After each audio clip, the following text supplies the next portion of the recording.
commencer ko waat cette semaine comme toutes les semaines.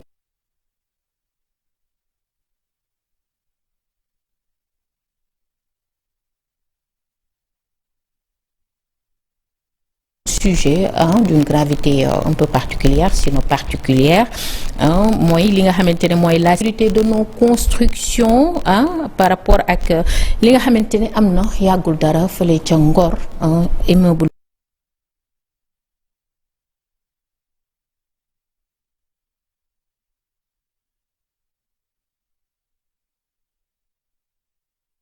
ñoom ñooy architectes yi ñu waxtaan ak ñoom ci lan mooy seen rôle ci sécuriser li nga xam ne moom mooy bâtiment lan moo tax ñu war leen di consulter tout le temps ci noonu moom lañ amee ki nga xamante ne moom mooy monsieur Massamba Diop di président du conseil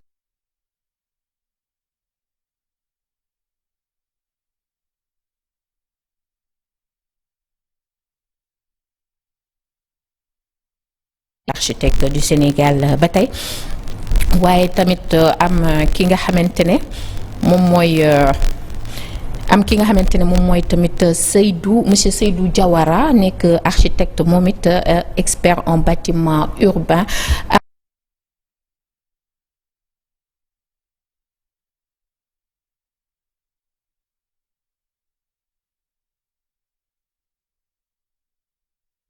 Effondrement yi nga xamante ne nag du dañ ci suñu réew depuis quelque temps saa ñu si waxtaanee tout le temps seetlu bi mooy dafay ñëwaat ndax nit ñi ñu ngi jël conscience de ce qui se passe loolu mooy waxtaan bi tey bonjour monsieur Diop. Bonjour. ñu nuyu la dalal la.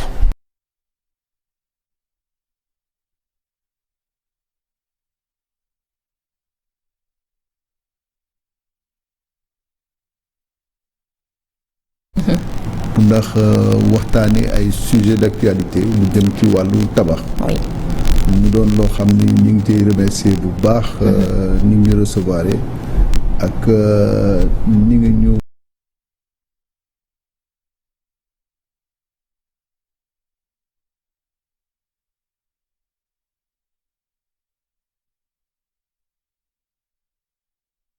loo xam ni ñi nekk ci réew mi. dañ ko war a xam. te dañu war a saafonte ak ñoom bu baax. oui merci beaucoup monsieur Massamba Diop nekk président conseil de l'ordre des architectes du Sénégal alors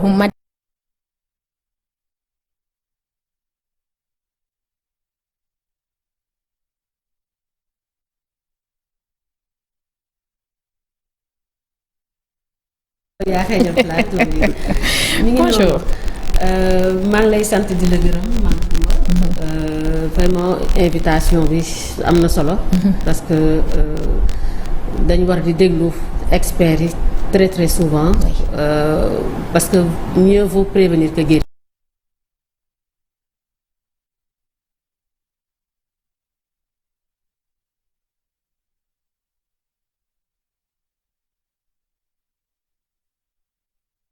towee suñu mbirum tabax ngir moytu yenn jéye yi di am très souvent loolu moom la ñuy waxtaanee moom nag urbaniste la nekk tamit secrétaire général de l'ordre des architectes ma am tamit monsieur Seydou Diawara bonjour Seydou vous allez bien.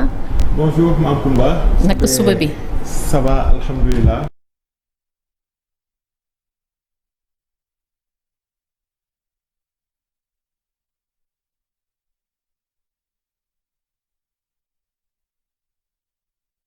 danañu permettre ëllëg ñuy moytu yenn jéye yi ñu dund un peu continuellement. oui. merci beaucoup. merci beaucoup monsieur Seydou Diawara moom tamit expert la en bâti urbain tout à l'heure mu développé ci li nga xamante ne mooy li ma leen wax léegi la ñu faskee ni ko waxtaanee.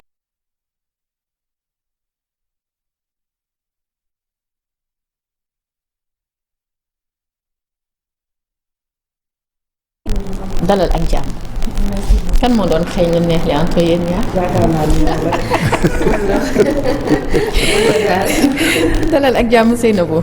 waaw ñu ngi lay gërëm. merci beaucoup maa ngi lay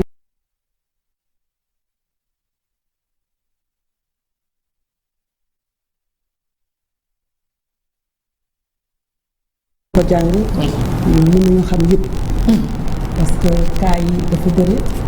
loolu moo tax waxtaan wi am na solo trop dina gën a ubbi xel yi te dina gën a tax nit yi aussi xam ne architecte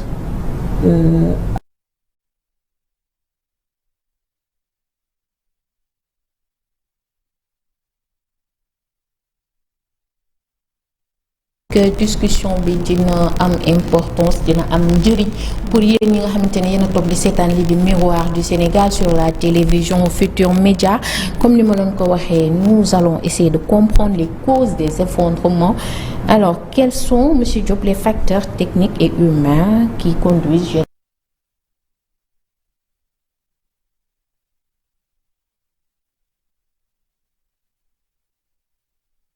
silencieux qui est en train de se passer. On construit des constructions que l'on fait, on remarque que environ 10% font appel à des architectes.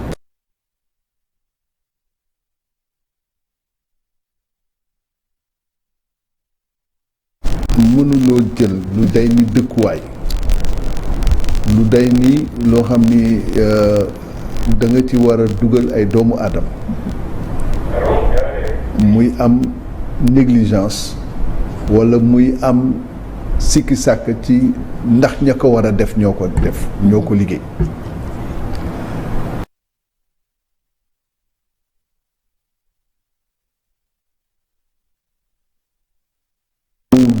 nekkin ak defin boo xam ni daal baax na am naa sama terrain damay wut ki ma ko tabaxal. am naa maçon bi na ñëw tabax. procédure yi ca war yëpp kenn du ko def boo leen waxee ñu ne dafa cher boo leen waxee ñu ne gis naa loo xam ne daal mën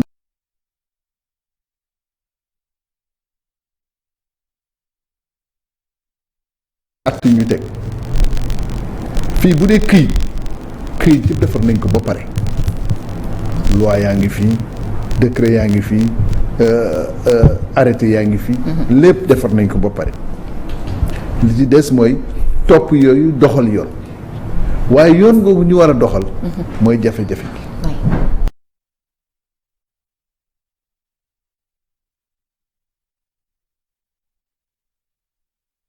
la muy gis rek mooy am naa sama ay miir ak sama toit am naa fu ma dugg jeex leneen duñ ko toppatoo tey jii nag defe naa ñi ñuy war a waxal surtout mooy classe googu nga xam ni seen xalaat dafa demee noonu ak seen gis-gis demee noonu ñu teg ko ci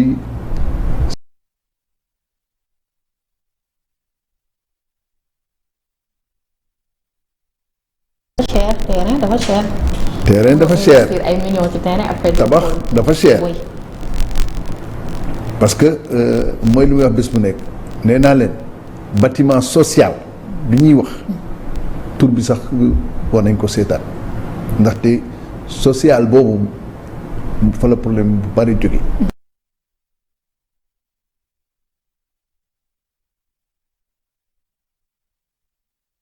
seetloo nit ñi dañuy yeewu suba ñëw taxaw tabax bâtiment rez-de-chaussée ñaari étage daal di càng taxaw bàyyi ko fa ay at lu ci am ndox bi dugg ci biir bâtiment bi feer yi yàqu la moo téye ci bâtiment bi tabax bi mooy téye boppam kooku buy màbb kenn mënul xam kañ lay màbb même bu amee autorité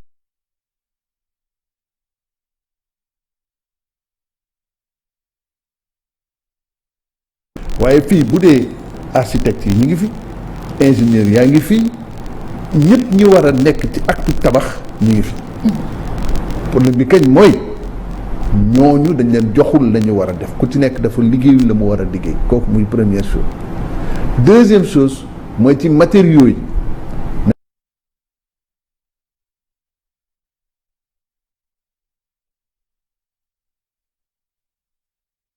neex jëlee lu ko neex indi amul benn classification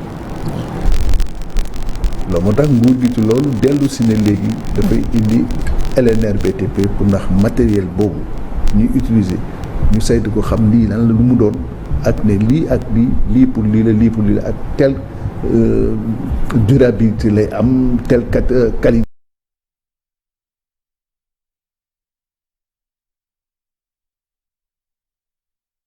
di ñu war a am pour ndax mën a def seen liggéey te loolu dafa doon problème bu sérieux. maanaam joxuñu leen les moyens qu'il faut. Ils n'ont pas les moyens qu'il faut, ils n'ont pas les ressources humaines qu'il faut.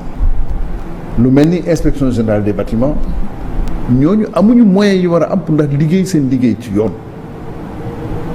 te loolu mooy problème bi parce que fu ñu nee inspection maanaam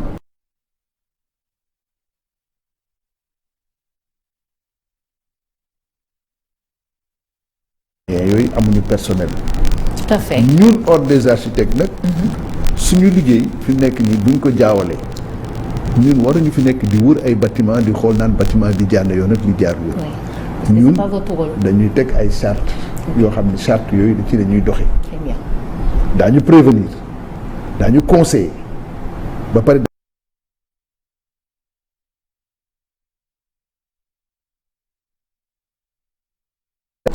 lan mooy rôle architecte déjà ci li nga xamante ne moom mooy sécurité des constructions ban rôle la ci mën a jouer moom architecte.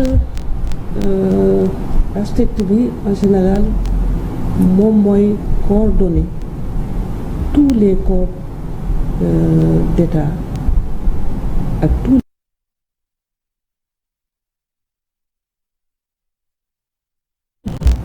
moo war a veiller taxawu pour que mu am un bureau de contrôle un bureau d'étude moom moo war a seet qualification entreprise bi ñuy jël moom am na sañ-sañu wax ne man entreprise bi bëgguma ñu jël ko ci chantier bi. kon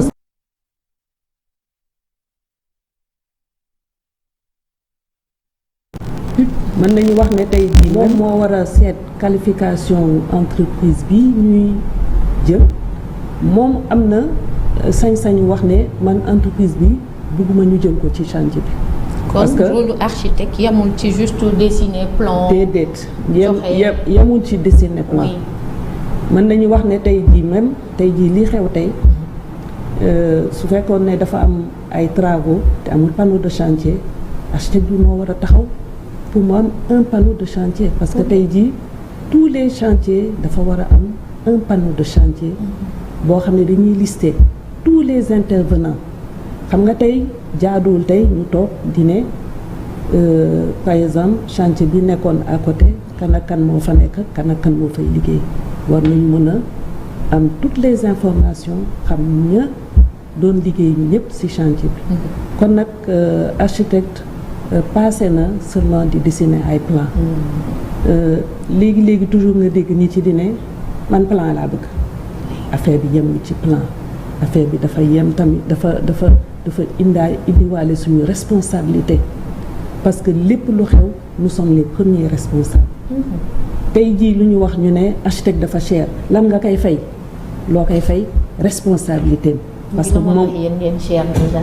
waaw dañu war a cher pour certains ouvrages sénégalais yi ñemewuñu 10% rek non mais pour certains ouvrages non dangay xalaat ne tey jii lu xew yow la ñuy njëkk a jàpp architecte bi la ñuy jàpp wala ñu jàpp entrepreneur bi ñoom ñaar la ñuy njëkk a jàpp laaj leen kon nag man su may dégg ñu ne architecte dafa cher bon affaire boobu daf may xaw a jaaxal et puis dafa cher il faut souligner aussi que ñun ñii ñëpp fii tey on fait de l'assistance architecturale.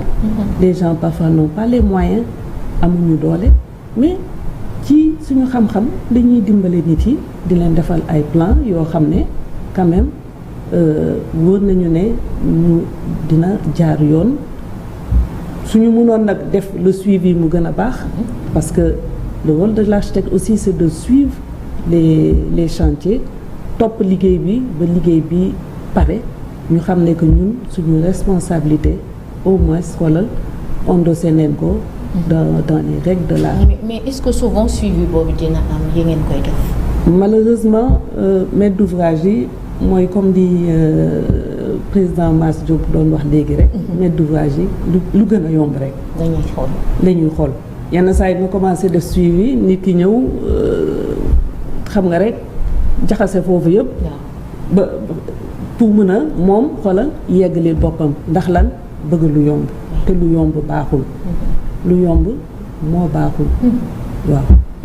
alors li xew Ngor dañ ciy taxaw tuuti nee nañ cause bi mooy y avait ñu doon gas à côté laal bâtiment bi est-ce que loolu rek war na mën a tax bâtiment gaaw a daanoo. léegi maa ngi doon waxtaan ak ma consoeur la ñu ngi ci doon waxtaan mu ne ma ci biir loolu tamit fondation bâtiment bi tamit nee nañu amoon na tamit loo xam ne tamit moom daal dafa doon présenter quand même ay waaw ay insuffisance moo tax ba loolu gën a yëngal bâtiment bi rës.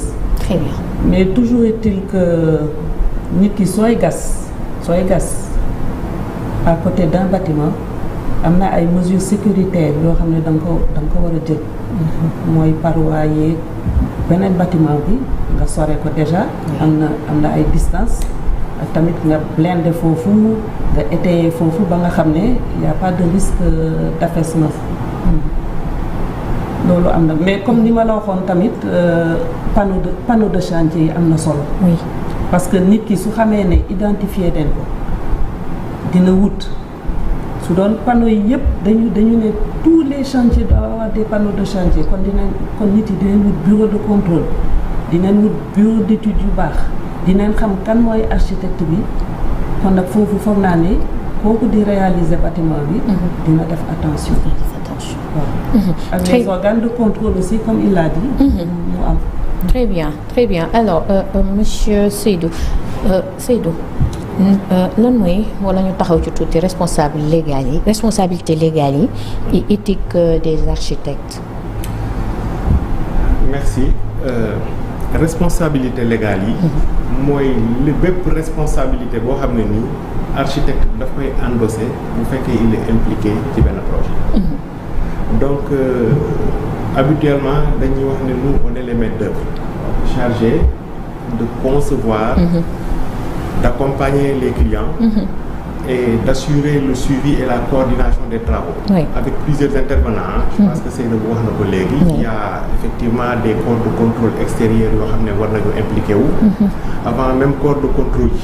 Il y a des études plus ou moins yoo xam ne yeneen structure ñoo ko war a def géotechnique.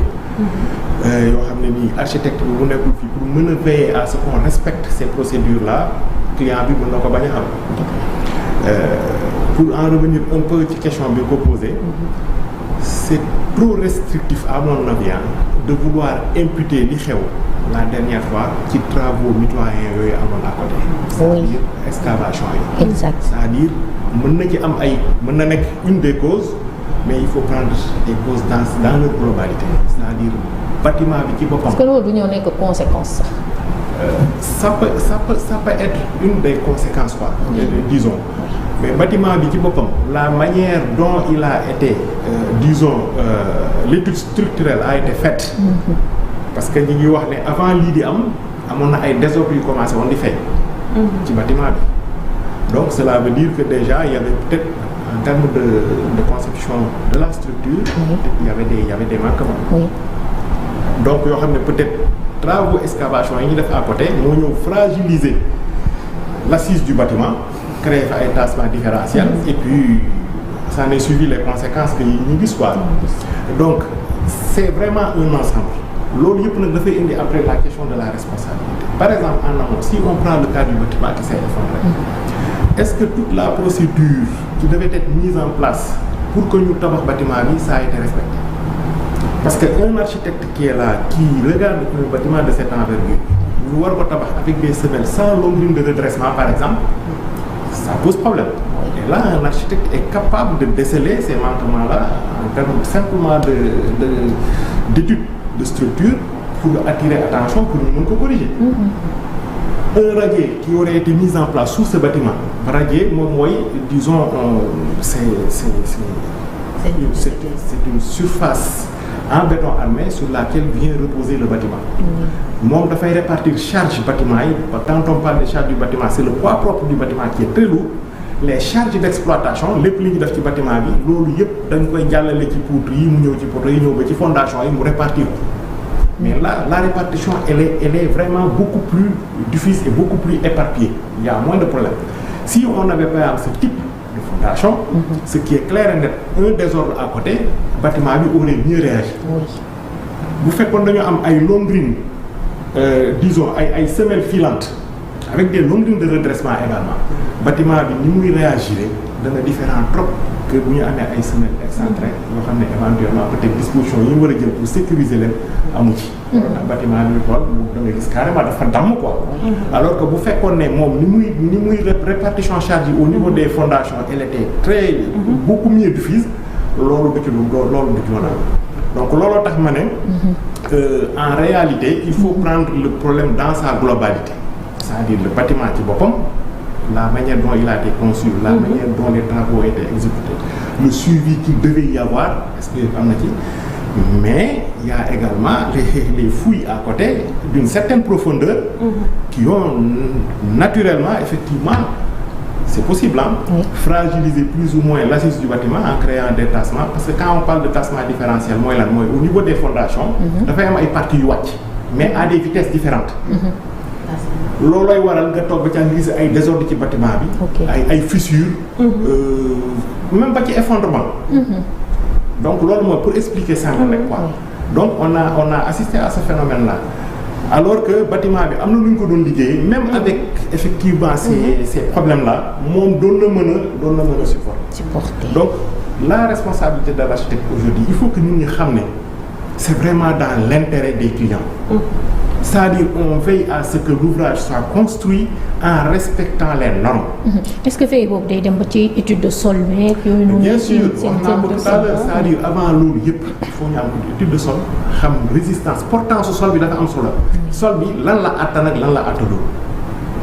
am na solo kay. te portance sol boobu mën nañu dem ba ci biir par exemple am ay éléments yu ko fragiliser. par exemple lii dañu dem certainement à des endroits précis la portance du sol a été fragilisée. Pourquoi parce que dañu gas à côté il y a eu de petits mouvements affaire yi commencé waaj loolu mën na nekk.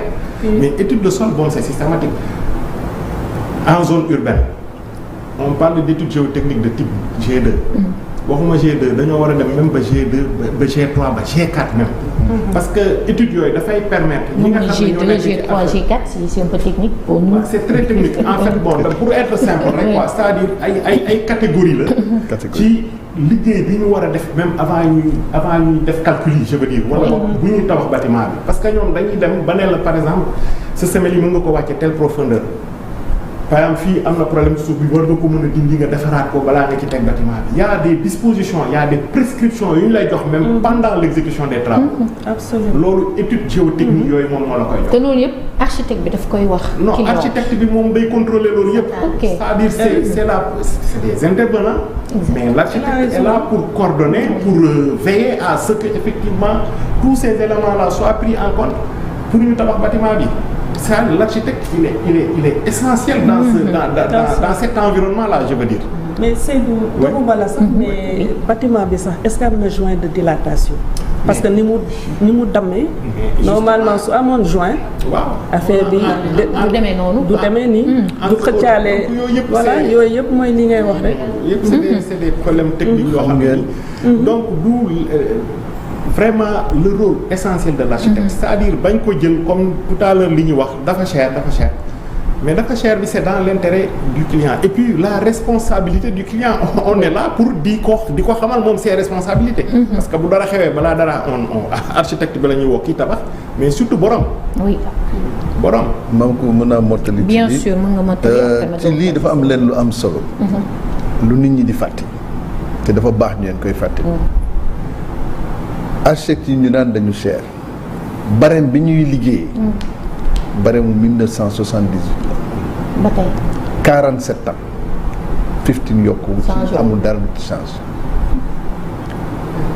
bés bu nekk ñu naan ñu dafa cher demal nga xool yeneen corps yi notaire yeeg médecin yeeg ak yooyu yëpp nga xool ndax seen barème am na 47 ans ak avocat yi léegi kooku premier facteur la deuxième élément bi may ñëw mooy ci wàllu bâtiment bi daanu dafa am lu ñu ci war a leeral bâtiment bi tabax nañ ko yokk ci ñaari étage kenn xamul ba léegi ci yan anam lañ ko yokki ki ko mën a leeral mooy administration ndaxte ñoom ñoo yore archive autorisation de construire loolu ba fi mu nekk nii kenn waxu ko ci benn ñaar xamuñu bâtiment bi ci ban anam lañ ko tabaxee parce que boo gisee dafa wàcc ba pare dagg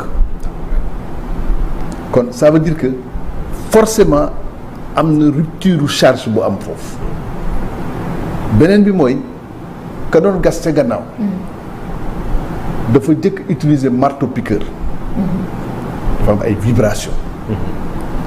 vibration yooyu xam nga yow boo toogee ci banc buy vibrer da ngay yëg ni muy yëngatoo bu dee suuf da ngay suux loolu boole ci foofu dafa amoon ndox boo jëlee bâtiment teg ko ci suuf su am ndox ba pare muy vibrer bu bâtiment bi wàccee bu mu la bett beneen bi mooy dañoo gas nee na ñu gis naa ci benn vidéo ñu naan ki doon gas dafa ni ingénieur bi ma bàyyi 3 mètres diggante bâtiment bi ak fi may yem ci gas bi ingénieur bi ne ko àggal ba ca bâtiment ba nga nekk fu am ndox nga ñëw di toj jël sa marteau vibrer pour toj ay xeer benn di vibrer au sol bi mu am ndox ngay gas nga ñëw ba ci limite du bâtiment bi jëluloo benn disposition pour ndax protéger bâtiment bi pour que côté boobu mu bañ a am basculement été woo ko defoo dara c'est grave kooku bu problème amee d'accord mën nañu wax ni borom bâtiment bi est-ce que bâtiment am tabax na ko ci yoon mais yow mii tamit doon liggéey loolu war nañu saytu la nga liggéey lu mu doon. tout à fait. parce que xam nga bâtiment bu ñu koy tabax. li tax ba ñuy wax nit ñi dañu ba war a bàyyi xalaatu naan bâtiment maanaam dëgër laayam ça réside dans la solidité de ses fondations loolu amul fenn. ah bon. amul fenn c'est un ensemble. lu fondation yi baax su fekkee ni que respecté wuloo élément de structure yi poteaux yi poutres yi daal yi yëpp ñu dimensionné ko correctement nga xam yan fer ñoo ci am yan épaisseur daal ngay am yan type de daal nga ciy teg yooyu nga ñëw rek ne sa fondation foofu la mbir ma di jóge fa la problème di jóge xëy na sa fondation du bouger mais li nekk ci kaw dina màpp tout à fait. Donc c'est un ensemble comme ni nga ko te waxee. nit ñi dañuy gis fissure ci bâtiment ñu wax leen ko fii bâtiment boo dem gis fissure nii mu xotteeku nii nga xool ko boor bi dem ci gannaaw gis fa fissure ba na nga ni fii am na problème te na nga jóg ci sa bopp parce que kooku mooy fissure transversale ça veut dire que am na élément structure boo xam ni mi ngi liggéey de différentes manières xam nga bu bii desee nii bii di wàcc day xotti mur bi loolu moo tax loolu doy na pour nga xalaat ko sa daal bu fissuré yenn fissures yi nga xool ko nii na yee sa xalaat boo gisee say carreaux di deñ na nga xalaat ni fii problème am na ndox buy couler nag ci bâtiment moo gën a dangereux parce que day dugg ci biir bâtiment yi ruyeel weñ bi weñ fer ba dootul dox xam nga la moo fay nekk gis nga ciment béton boobu mooy taxaw ne nii taxaw te xam nga loolu mën na bàyyi waxtu bu nekk déjà ciment ak béton bu ndox bi dañee da ngay gis dafay commencer di ruus loolu mën na wàcc bâtiment ci yooyu yëpp nag nit ñi dañ leen ci war a ñaax pour ñu xam loolu moo tax genre émission yi dafay doon émission yoo xam ne dafa leen di yee ñuy prévenir ñoom seen bopp ay sinistres yu mën a am. mais léeg-léeg nga gis kër yoo xam ne day am fissure ñu jël tafaat ciment bi nëbb. dafa am yoon guñ koy defee. ok kenn du ko defee noonu li gën a dangereux mooy fosse yi nekk ci biir kër yi fosse yi dafay dem trouer di senn ñaan sama fosse bi gën naa ko 2 ans ngi nii vidéo ma ko. fekk yaa ngi lor sa bopp. fekk na sa suufu kër bi yëpp ndox la bu kër gi dee wàcc yoon na mu wàcc yooyu yëpp ay éléments de diagnostic yoo xam ni gis nga fi mu nekk nii état bi dafa war a am benn fonds benn cellule de prévention et de nu mu tuddati de prévention et de sécurisation loo xam ni dafay liggéey ci affaire bâtiment yi parce que population yi nekk ci yenn zones yi Dakar ci benn bombe la ñu toog am na ñoo xam ne ci kaw ay tuyaux ndox la ñu tabax am ñoo xam ne ci filu courant la ñu tabax am na ñoo xam ñun dem naa ba gis nit ñoo xam ne ci kaw conduite du gaz la ñu tabax réseau d'assainissement. conduite du gaz boobu doy na waar. bés bu sotee la wër foofu yëpp ay disparaître réseau assainissement yi même chose loo ma tax état bi responsabilité bi mu am ci rëy na rëy goo xam ni kenn xamul nu mu toll. te problème bi Dakar bomb la ñu toog fi mu nekk nii boo xam ni kenn xamul nu mu toll. gis nga ñaan ñu ko yàlla mais bu taw yi méttee fii daa fi gis sinistre yoo xam ni kenn xam nu mu day parce que respecté wuñu niveau yi ñu war a tabax dañuy ñëw rek tabax bu ñëwee foofu yëpp ndox lay doon te bu ndox bi ñëwee fekk fa courant bi fekk fa assainissement bi non seulement daañu am problème mu sinistre bâtiment daañu am sinistre sanitaire. alors loolu yëpp faute bi ci kan la ci ñi di tabax la ci ingénieurs yi la wala les responsabilités sont partagées. Il y a beaucoup de responsabilités. État. L'État. Seen loxo ngi ci. L'État n'a pas mis les structures qu'il faut, on les a pas dotées comme il faut pour que ñu mën dem et kooku du léegi ça date de très longtemps. waaw. loolu moo tax ñi ñëw nii situation bi ñu hérité. c'est compliqué. c'est très compliqué. très compliqué. Très compliqué. Très compliqué. parce que ñoom dañ fi fekk situation boo xam ne fi mu nekk nii pour ñu redresser ko.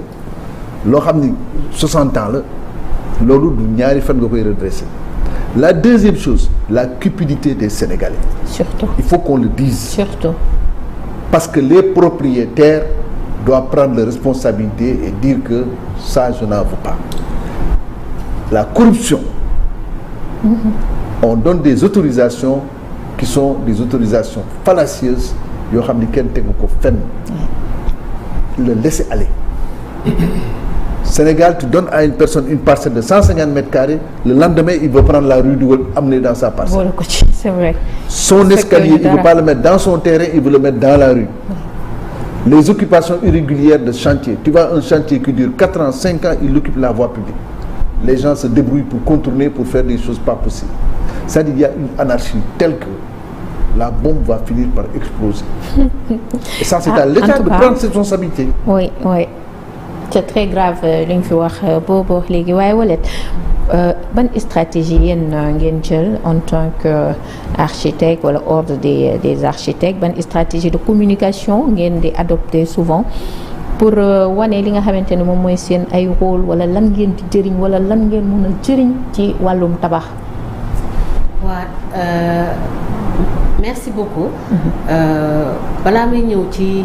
matuwaay yi dañuy wax déjà comme président ni ko waxee moyens yi modeste parce que dañuy wax souvent comme li ñuy waxaat toujours architecte dafa cher foog naa moom boobu sax waratuñ di ko wax parce que comme on a dit que le barème date de ça vraiment 60 ans et que dafa mel ni comme si les usurpateurs de fonction ou de métier ñooy véhiculer loolu pour décrédibiliser, pour pouvoir faire ce qu'ils ont à faire. Parce que quoi qu'on puisse dire, le métier d'architecte, tu es le chef d'orchestre. Tu es là du début à la fin. Okay. Parce que même il y a un corps détail, pour liguer, yow yaay listel maître d'ouvrage bi li mu war a def ak corps détail yooyu. terme de référence yow yaa koy bind yow yaa koy conseiller sax ci terrain bi mu war a jël. par rapport ak li mu bëgg a def. yow yaa koy wax li nga bëgg a def. mën na nekk ci terrain boobu wala mënu cee nekk. ba pare yow yaay veiller par rapport à l'administration tu es l'interface par rapport à l'administration pour que mu mën a accéder aux normes mais yow par rapport à question bi nga wax. léegi nii yan matuwaay la ñu jël mais ñu mënuñu jël matuwaay sans état. mënuñu jël matuwaay sans état on a tout de suite parlé de permis de construire mais dans tous les pays du monde l'ordre des architectes fait partie de l'instruction du permis de construire les architectes ne font pas partie de l'instruction du permis de construire au Sénégal donc corps d'état yu bëri bu ñuy liggéey te amul chef d'orchestre bu gérer symbiose boobu anarchie dafay am ku nekk day dem y a des rôles disparates un peu partout qui ne sont pas gérés alors que l'architecte est formé pour ça. L'architecte fait 6 à 7 ans de cours c'est pas pour rien c'est pas pour dessiner des plans man ku ñëw na ma dessiner ma plan na ma naan du ma dessinateur après le bac quoi si 6 ans c'est voilà c'est après le bac c'est comme donc, chez les médecins voilà c'est chez les parce que c'est social c'est pour gérer des vies humaines. Exact. Raison pour laquelle tu fais de la sociologie tu fais de l'anthropologie tu fais du droit tu fais de la sociologie wax naa ko léegi tu fais de la sociologie li ngay def ci matière dafa bëri communication sax na nga koy def pour pouvoir parler ak maître d'ouvrage bi. parce que yow tey nit ki bu ñëwee ne la na ma am projet tel pour def ko la première chose mooy na nga koy diagnostiquer comme un sociologue. pour voir moom ban dundin la am. ndax day wax bu fort moo tax ñu lay wax ne endroit bu nekk ak ni ngay tabaxee. ndax ki day wax bu fort ndax dafa am doom bu handicapé. l'orientation des fenêtres les matériaux mais Cheray bi ñuy wax te boobu tey kenn waxul ci matériaux yi. kenn waxul ci formation yi mais loolu c'est grave. parce que comme ni ko président waxee lorsqu'on parle de logements sociaux mais logements sociaux ak logements standing ñoo yem gros œuvre c'est le même prix le béton c'est le même prix maintenant lan mooy waral différence mën a am c'est-à-dire que état moo war a am volonté politique pour pouvoir gérer les formations pour pouvoir amener la société à embrasser d'autres matériaux de construction d'autres systèmes constructifs qui peuvent alléger les coûts des bâtiments. mais du architecte bi li muy liggéey lii lay fayee ko wala la yow booy xool baram bi boo jëlee boo fayee ko suivi de chantier yenn saa chantier da dem 1 an boo jëlee lim la fay nga répartir ko par mois yow yaa ko yëpp salaire sax. te loolu duñ ko sóoraale mais en globalité prix bi en globalité moom la ñuy xool te kooku day fay ay nit ci cabinet day jël otoom di dem ci chantier bi boo jëlee xaalis bi nga ko war a fay. pour moom certainement da koy séddoo boo ko séddalee par mois yenn saa yi du mat sax 500000 par mois. donc xam nga ko fayoo ko. te la sécurité n'a pas de prix. ñun nag li ñu mën mooy dénoncer mais day fekk état dooleel ñu état jox ñu les moyens de travailler avec eux. ñu ngi ci nag ci jéego yooyu. parce que état bu bees bi vraiment mi ngi commencé jox bopp mais il faut qu'on leur montre les moyens à mettre en place pour pouvoir communiquer. parce que lii jiitu lu ñuy déplorer pour la plupart parce que suuf si moo jiitu balaa ngay tabax dara suuf si moo ci jiitu déjà hiérarchisation dans le gouvernement même pour la responsabilité ñu yore suuf ñu joxe permis de construire ça veut dire que l'organigramme n'est même pas correct ça parce que yéen kenn boolew leen ci non c'est pas nous oui ça veut dire que yow tey boo nee tey ne cadastre domaine mënoo am le beurre et l'argent du beurre mënoo téye xaalis bi téye terrain bi dëgg la c'est-à-dire que foofu corruption mën na fa am te yenn saa yi cadastre ak la domaine déggoowuñ ci ay kii donc loolu laay wax hiérarchisation des fonctions l'organigramme fonctionnel l'organigramme n'est pas fonctionnel pour la gestion effective non seulement ci suuf si wala tamit ci tabax yi te joxuñu architectes yi gëdd ba ca war yow kii boo dem structure boo dem dans l'administration doo fa sax fekk architecte tu trouves des ingénieurs ils ont le rôle mais le rôle principal de l'architecte c'est le chef d'orchestre lorsque tu prends le chef d'orchestre nga teg ko à côté et tu prends d'autres corps de métier pour travailler avec toi mais tu risques d'avoir des problèmes il y a des dañ koy wax bon ci télé lañ nekk on va poser un peu mais il y a un peu de jalousie entre les corps de métier il y a des tiraillements entre les corps de métier usurpation ci corps de métier bi parce que on a dañu bàyyi brèche ndax déggoowuñ suñu biir te loolu ku mën a def loolu li may wax souvent mu ne premier architecte bu dëkk mooy état te pourtant chaîne la mais chaîne bi foog mu am ku ne ci kaw te ki ne ci kaw ki ko jàng mooy l'architecte te kooku buñ ñu jël en charge lu muy wax parce que moom mooy toog premier rôle am du plan du tabax premier rôle am mooy conseil te conseil balaa nga ko def da nga def diagnostic gu nit ki soxla def son projet diagnostic gu terrain bi mu ko bëgg a def diagnostic gu matériaux yi mu bëgg utiliser diagnostic ba peinture loolu yëpp cahier de charge la bu architecte bi war a bind topp ko ba keroog ñu lay jox sa caabi mais loolu bu ñu état bi dimbalewul ci loolu accompagner wuñu boolewuñu sax ci instruction permis de construire bi mais waruñu sax di incomber la garantie décennale comme on dit waruñu ko sax jox waruñu woo comme ni ko Seydou bu waxee naan yaa ko def wala defoo ko parce que bu ñu boole woon ci instruction bi duñ dem ba ci biir maître d'ouvrage bi ngeen liggéey pendant 6 mois mu ne mënatuma la fay damay àggali sama bopp woo maçon bi ci koñ bi yow sa plan bi nga sa kii sa cahier de charge yi nga tegoon maçon bi def leneen après ñu woo la loolu du yoon.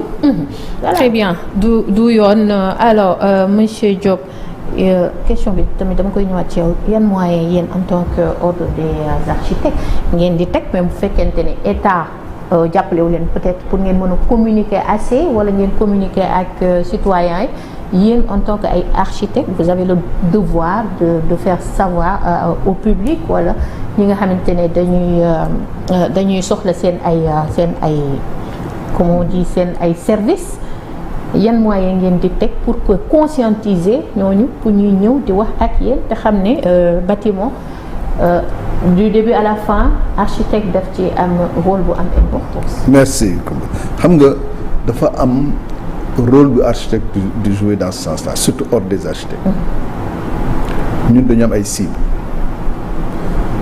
dafa am la population en général la cible publique la cible qui est l'État ak la cible boo xam ne des gens qui sont des intellectuels qui sont d'un certain niveau bu ci nekk dafa am nu ñu ko war a songee ci wàllu communication loolu moo tax ordre des architectes ñun bi ñu accès conseil bi ñu jël suñu communication daal di ne dañuy wut structure externe bu ñu accompagner ci lañu ñëw defaraat suñu site ordre pour que ku ci dugg xam ordre dan lay liggéey comment ça se passe ak lan mooy suñu liggéey nag lan mooy diggante client bi ak architecte bi institutionnellement ñun ban place lañu occupé ci état bi parce que ñu bari xamuñu ko mais ñun délégation de service public la à caractère professionnel suñu tutelle nekk ministère de l'urbanisme nu mu tudd et des collectivités territoriales et des choses ministère de l'urbanisme le MUTAT voilà ñu ni dañu réere loolu te ñun fi mu nekk nii ci wàllu woowu ñu ne kooku buñ ko defee daañu mën a xam déjà ordre bi texte yëpp ñu jël ko dugal ko foofu defar site beeg yëpp ba mu pare beneen bi mooy le grand public maanaam celui qui fait sa villa celui qui fait ceci celui qui fait ça ñu ne ñun waratuñu toog léegi nekk di defar ay papier di defar ay webinaire suñu biir ñu ne dañuy ubbeeku que nit ñi xam ni architecte yi lan la ñuy liggéey loolu moo tax spécifiquement le 22 bi ñu ne dañuy def symposium des architectes africains lëkkaloo ko seen habitat bu ñu defee exposition seen habitat nit ñi gis lan lañ fiy def ci wàllu dëkkuwaay symposium bi ñuy waxu architecture ba pare nit ñi foofu ñu mën leen ñaax ci que architecte li mu nekk ci Sénégal mais aussi lan la nekk ci Afrique ba pare dañu prévoir ni que dañuy def ay journée porte ouverte journée porte ouverte yi bu ñu koy def mooy dem vers la population pour expliquer leen lan la ñu mën a def ak ñoom. mais est-ce que xawul trop tard tuuti du moment où Dakar mën nañu wax ne fees na dell ak ay tabax déjà. il n'est jamais trop tard pour bien faire. peut-être si yeneen zone. li catastrophique sama génération yi war a tabax. waaw li catastrophique mooy. nga gis situation waxoo ci defoo ci. di bàyyi muy dem parce que li ngay wax ni seen génération mais da ngeen nar a am problème parce que bu fekkee li fi nekk defaruñ ko mais mënoo wax waxu génération parce que ça va influer sur l'avenir. donc ñun dañuy wut déjà dañuy indi déjà des réponses à la problématique actuelle des réponses à la problématique actuelle weesoowul constat parce que constat yi def nañ leen bu yàgg ay bâtiments yi di daanoog yooyu yëpp def nañu lépp li ñu waroon def bu yàgg il faut respecter les textes il faut respecter les règles de construction il faut respecter les règles d'urbanisme dañ ci wax ubbi dégg. mais constat bi mooy beaucoup n'ont pas respecté. voilà léegi nag lan mooy def pour corriger loolu. léegi xam nga la ma koy corriger loolu. c'est l'État c'est la volonté politique de dire désormais voilà les bases pour pouvoir construire qu'on va respecter première chose ci wàll gi nga xam ne respecté wuñ ko léegi la rénovation urbaine bi état bi di wax ñu mettre ko en place te loolu ñu ngi ciy liggéey pour ndax mettre ko en place parce que état bi dafa am benn projet bu bees bu tudd le PENARLU ci biir PENARLU boobu lépp a ngi ci biir rénovation urbaine question wu terrain yi question wu logements sociaux yi question wu bâtiment yi tout est là-dedans pratiquement et c'est très important que nit ñi ils comprennent ça ci biir conférence loolu daañu ci wax bu ñëwee toog daañu leen ko wax après bu ñu agsee ci stade boobu naa leen expliquer détail boobu yëpp beneen bi mooy suñu rapport ak état xam nga suñu rapport ak état fa ñu ko faussé mooy fa ñu yeewoo suba maanaam ñu naxasaayal de naxasal kii concours architecture parce que dañuy xool ne yow techniquement tu es bon ñaata ngay defee sa prix lii la ku nekk ñëw wax ñu xool boole ñaar yooyu daal ne yow jox nañ ko la ngay concevoir ca gannaaw. ñoom seen yoon nekku ci. non loolu dañuy jël juger ko def correction yi ñu tabax. ok xam nga kooku dafay tax ba nga xam ni la créativité bi ñu doon susciter dafay disparaître et ça c'est un problème. Les programmes de partenariat public-privé. xam nga dañ jékki-jékki envahir ma. mais Sénégal yi liggéeyuñ ci très peu ñoo ci liggéey te ci biir PPP yooyu dañu waroon normalement dugal ci Sénégalais yi fu ñuy tabaxi hôpital benn ñaar ñett ñeent ñu am ay spécialistes d'hôpitaux ay jeunes yu ñëw taxaw parce que jàng nañu gis nañu li ñuy tabax ci yeneen ak yeneen mais amul. dafa mel ni comme tey nga jël autorail bi terre bi jaay ñu ko. amul kenn ku ko mën réparer sénégalais. bu paanee il faut nga woote waa France ñu ñëw réparer ko xam nga loolu bu yàggee du sotti boo amul kenn ku ko mën dawal c'est pire. c'est le même problème que l'on vit. alors nous avons pris nos responsabilités en tout cas on est en train de travailler aujourd'hui non seulement sur la com mais on est en train de proposer des modèles et on a parlé d'un autre modèle encore c'est benn architecture boo xam ni dana permettre nit ñi gis ci seen bopp ñu bañ a jël architecture bi fi nekkoon ak bi nekk bitim réew fu nekk di copier di teg fii rek di dem ci kaw loolu ñun suñu xalaatu bopp ordre des architectes ñoo ko xalaat de ñoo ko génnee te ñu ngi ciy liggéey ñu tuddee ko bàkku boo xam ne ordre des architectes moo ko moom ci boppam ñu jël waa sous-région bi di ci waxtaan ak ñoom tamit di saafonte ak ñoom pour xool léegi suñu matériel locaux yi parce que industrialisation bi ñu ngi ciy waxtaan tamit parce que li tax ba Maroc mën atteindre fi mu atteindre dafa fekk ni dafa am benn industrialisation mu am wàcce coût de construction yi ñun industrialisation boobu ñu ngi ciy dem. oui. léegi ci wàllu tabax yi ni ñu doon concevoir rek yooyu ñu ngi expliquer nit ñi ndànk-ndànk pour que ñu comprendre seen bopp am na yenn ñuy def yoo xam ne amul benn njëriñ. ci wàllu tabax te loolu yëpp. ci biir li ñuy ñaaxe nit ñi ci la bokk. voilà. très bien très bien alors Seynabou nan ngeen di sensibiliser ba tey public bi sur l'importance parce que ça c'est important de faire appel à des architectes qualifiés parce que ça c'est important pour que Sénégalais yi xam un peu. xam nga déjà émission bii rek doy na yee Sénégalais. ñun dañu yaakaar mais vous n'êtes pas tout le temps sur les plateaux en fait. C'est remarqué vous n'êtes pas tout le temps sur les plateaux télé. xëy na am na liggéey boo xam ne tamit kenn ci ñun ñu ngi koy def di waxtaan ak nit yi parce que waxtaan déjà yow mun nga waxtaan ak ña la wër ñii di ñëw di defar ay plan da ngay waxtaan ak ñoom ñu dem waxtaan ak ñeneen déjà. Le bouche à oreille je pense que c'est extrêmement important. Parfois nga ñëw client ñëw benn technicien defal ko plan boo xam ne fayeeku na ko lu cher mu dem ñu rejeter dossier am mu indil la plan bi kooku da nga koy yee da nga koy jàppale defal ko ay plan ne ko su beneen yoonee xoolal da ngay dem nga seet architecte parce que kële la mu la fayeeku moo gën a cher man la ma lay fayeeku man dama lay dimbale sax ci sama biir ci sama xam-xam. kon nag loolu déjà beneen waxtaan la beneen bi mooy lii la président wax mooy yenn organisation yi nga xam ne ñu ngi koy def. oui comme le symposium yooyu yëpp. pour vraiment gën a yee nit yi la. ñu gën a xam suñu ñëwee gis foofu gis projet yi gis exposition yi gis ay architecte gën a mën a waxtaan ak ñoom. loolu am na solo.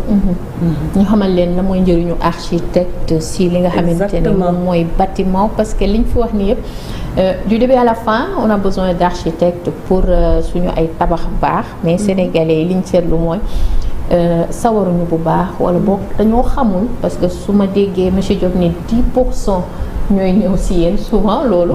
mooy wane ne waaw mais situation parfois du dañuy ragal aussi. oui.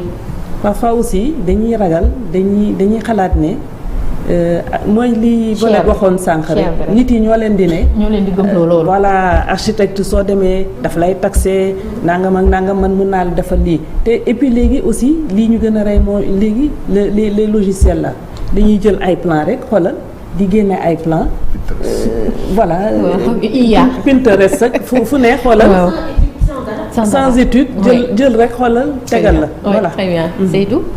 oui je pense que sur ce point-là occasion yi danañu mën a permettre ñu waxtaan aussi ak sunu. Sénégalais yi ñu xam mooy. ñu comprendre que ñun dessiner plan mooy li gën a tuuti ci li ñuy def. on n'a même pas le temps d'être là à dessiner plan. man de dama tegoon ne architecte moom dessiner plan principe la ñuy génne concept yi et puis on a des gens. que bëri naa ci morom. Il y a des dessinateurs. Il y a des voilà mais pour ñu dessiner il y a toute une réflexion avant. qu'il faut accoucher sur quelque chose. ñu mën la ko formaliser ngay def say correction ba am loo xam ne nii moo voilà mooy répondre ci besoins yi. donc dessin bi.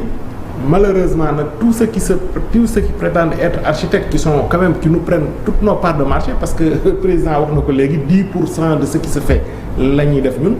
c'est pas normal. c'est pas normal. c'est pas normal. et pourtant yéen ay nit yu qualifié. non c'est que l'architecture c'est malheureux les gens l'architecture c'est autre chose quoi. et là maintenant c'est vrai de notre côté aussi peut-être il y avait peut-être am na loo xam ne aussi il faut qu'on l'accepte en termes de communication. c'était pas tout à fait ça. oui parce que fii pour ñu jël rôle notaire loolu kenn xalaatu ko. le nouveau bureau quand même. mi ngi ci def ay avocat rôle am kenn xalaatu ko jël. et ñoom ils sont organisés comme yéen. quoi yéen tamit lu leen imposer Sénégalais yi. faut pas aller voir ailleurs. faut venir voir nous. dama lay expliquer leen ci loolu. oui Seydou après nga yeggali. fi mu nekk nii Sénégal.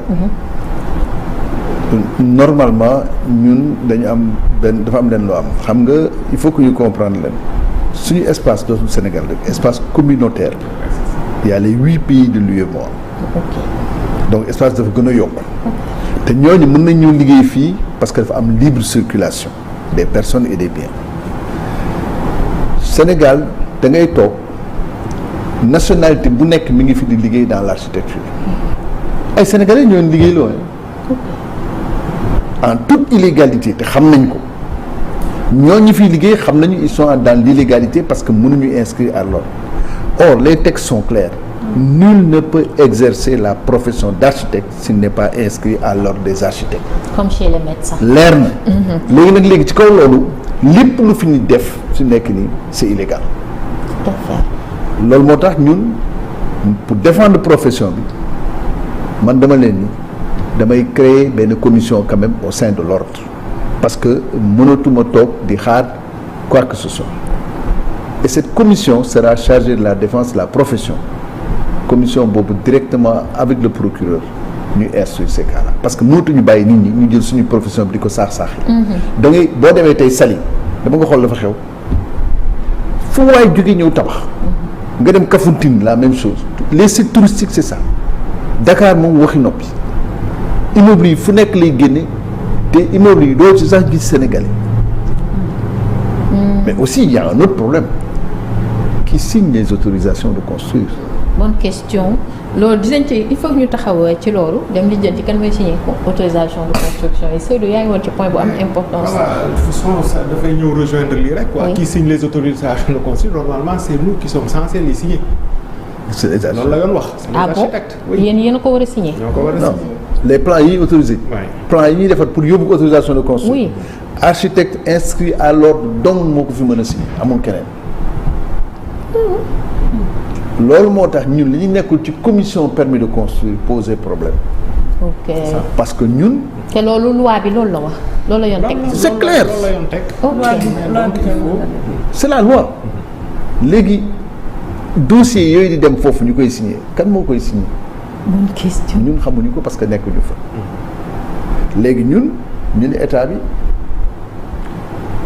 désormais ordre des architectes dossier yi bu ñu accès nañ leen indi ñun ñu xool ndax architecte bi il est inscrit à l'ordre wala il n'est pas inscrit à l'ordre li muy permettre dafa bari dana permettre ñu am statistique yu fiable benn ñaar dana permettre ñu contrôler profession bi ñett dina permettre contrôle à chose nu mu tuddati en amont ba nga xam ni bu dossier bi dee ñëw en amont ordre des architectes dina xam ni architecte bi moo signé voilà la phrase son niveau contractuel daañu mën a xam ci lan la dugg lan la signé ak lan mooy responsabilité am lan la daañu mën a xam client bi moom kii bi lan la daañu mën a xam ka koy tabax yi kan la ëllëg si biir effondrement yi di am soxlawul ñuy seeti ma Samba ak ma dem bu bâtiment bi amee 40 ans yi daañu xam ni kii moo doon architecte kii moo doon entrepreneur bi kii moo doon maître d'ouvrage bi ndax def nañu li ñu war def yëpp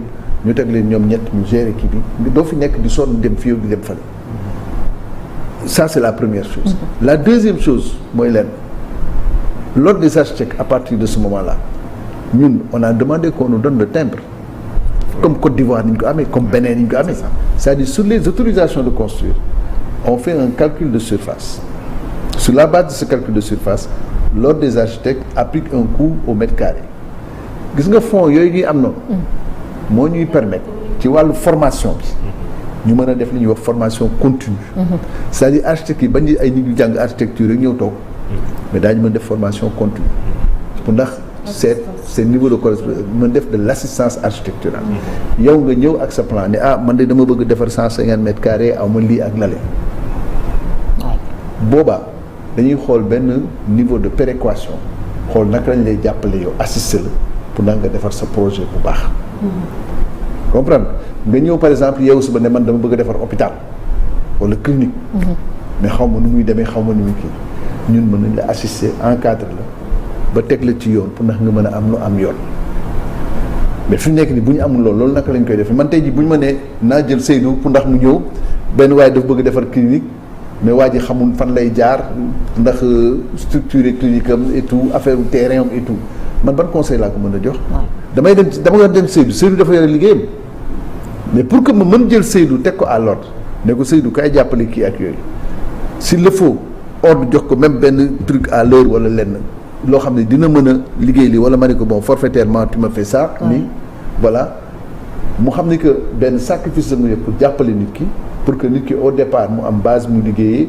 teg ko ci yoon ne ko da nga war wut architecte da nga war wut ingénieur conditions yi lii la lii ak lii ak lii la teg si pour que waa ji mën a avancer bu baax parce que loolu moo gën a tax tamit nit ñi dem di seeti benn dessinateur du coin mu ñëw defoon leen benn espèce de clinique après ñuy dem naan ko lii baax na muy corriger def lii ba pare bu paree yenn loolu dem ne nag léegi damay seeti architecte bu signé lii bu ma ñëwee fay ko tuuti xaalis c'est compliqué li ngay wax souvent xam nga président Wade yi doon na ko wax y a autant d'architectes qui prennent le car rapide que d'architectes milliardaires y a des architectes qui prennent le car rapide y a beaucoup de jeunes qui sont inscrits et que l'État pouvait employer parce que sénégalais yi xamuñu peut-être seen njëriñ peut-être bu ñëpp xamoon seen njëriñ dinañ ñëw seen i cabinet di leen solliciter di leen fay xaalis comme ils le font avec les notaires et autres mooy li mu nekk di wax nii xam nga notaires ils sont organisés ba pare ñu jàppale leen ci loolu parce que li muy wax ñun suñu biir par exemple ku ci def loo ci warul def ñun suñu biir am nañ sax conseil de discipline suñu biir mais encore une fois le timbre dama ci insisté parce que dañ ciy waxtaan très très souvent moo tax sànq bi nga nee ndax ñi ngi communiquer ak population yi oui mënoo communiquer sans moyen tout à fait mënoo former nit sans moyen parce que architecture du Dakar kese Sénégal bi yëpp la il nous faut aller dans toutes les régions il nous faut aller partout moo tax sax ñu ngi woon ci jéego proposer ministère de l'urbanisme pour que mairie bu nekk am benn architecte parce qu'on a de jeunes architectes qui sont là, qui sont sortis et qui pourraient être dans ces endroits-là et qui pourraient même travailler pour des matériaux alternatifs existants dans les régions pour que ñu mën a génn si système bii ñu am léegi béton armé bi un peu partout et le béton armé coûte cher, non seulement coûte cher mais gestion énergétique parce qu'on parle de smart city, ville durable et autres mais matériaux yi ñuy utiliser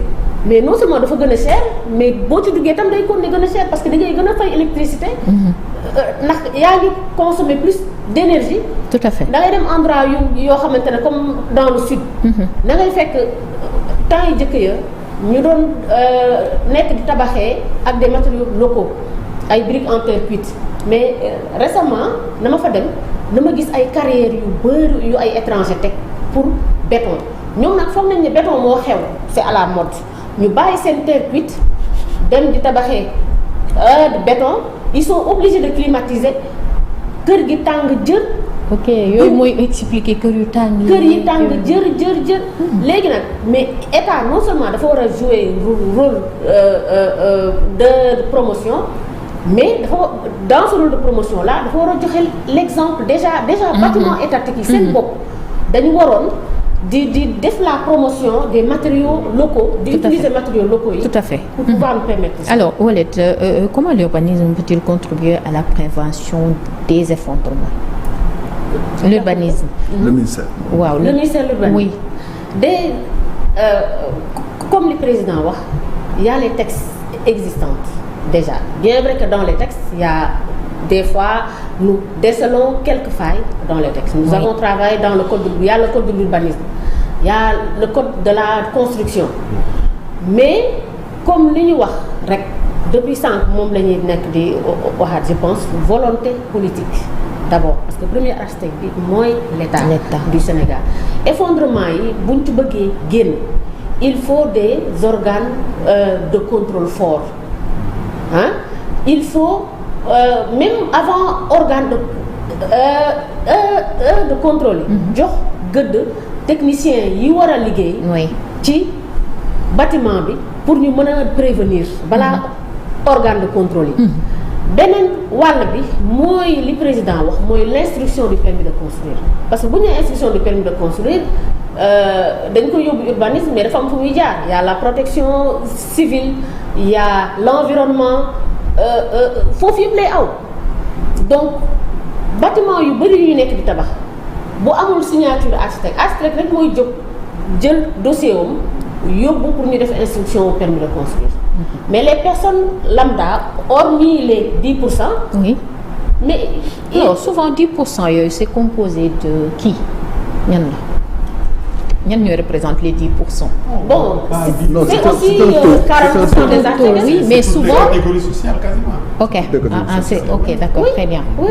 Très bien. mais da ngay gis koo xam ne day yore terrain bi 500 mètres carrés lim ci tabax yëpp béton armé yeeg baie vitrée yëpp mët presque bu ko xoolee def na ci 500 millions.